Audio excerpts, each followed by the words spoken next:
Hi guys, welcome to the channel. Thank you for joining me. Thank you for your continued support. Right, so we know that winter is coming up, and winter can be a very worrying time for a lot of people. A lot of elderly people can get considerable worries about illnesses and various viruses that are going around, including the flu and of course COVID.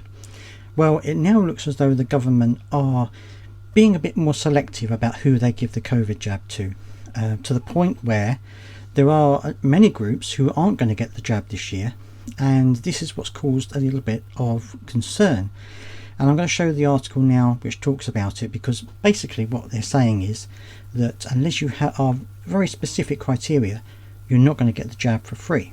So let's take a look at the article and I'll show you what I mean.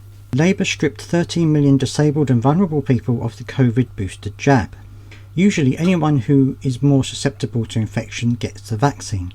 However, this year, only those who are over 75, are immunocompromised or live in a care home will be eligible. This includes organ, bone marrow or stem cell transplant patients, those with HIV, those on steroids for more than a month, or on chemo or radiotherapy. This means a huge chunk of people from all walks of life won't get the COVID booster. That includes disabled people with a myriad of chronic and autoimmune conditions, and although immunosuppressed people will still be vaccinated, many immunocompromised people cannot take immunosuppressants but still have immune systems that can't fight off illnesses as well.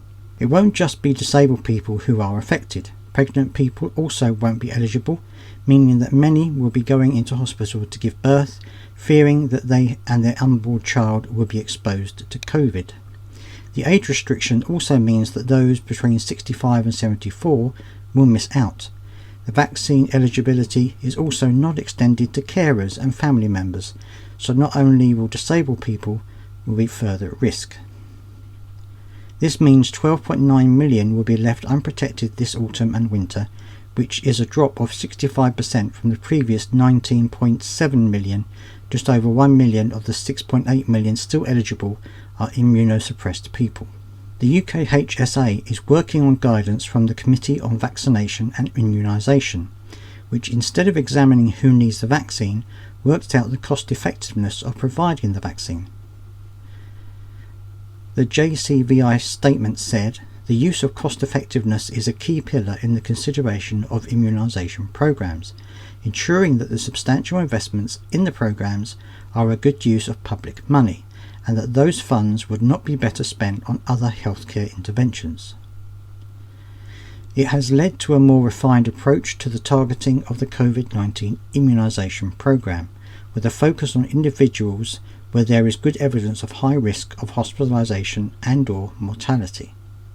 Now, I know we're not in the throes of the pandemic as we were a few years ago, and I realise that although cases are still fairly high in terms of during the winter, more people are doing okay with COVID. It's not as serious as it was a few years ago.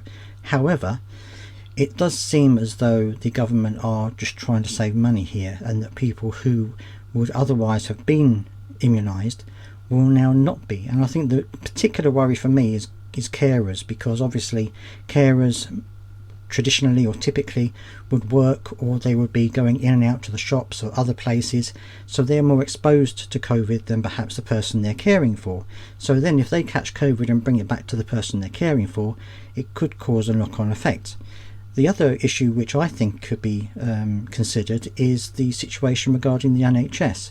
One of the reasons they do this immunisation programme for COVID, and indeed the flu vaccine, is to try and minimise the stress on the NHS over the winter period.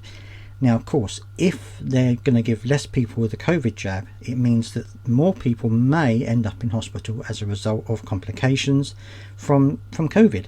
And then you're going to have a higher bill at the NHS dealing with this increase in patients. So are they really going to save that much money in the long run? It just seems as though they're trying to save money in one area, but they're actually going to be spending money in another area. Let me know what you think down in the comment section. Do you think that the time has come now where they can start to restrict the COVID jabs and to who gets them? Or do you think that actually this is just a cost-cutting exercise, and that more people, especially vulnerable, elderly, before 75 and others, should be given the vaccine to help protect the NHS? Let me know down in the comment section what you think. I'd love to hear your thoughts. Please do subscribe if you've got this far, and I'll see you next time.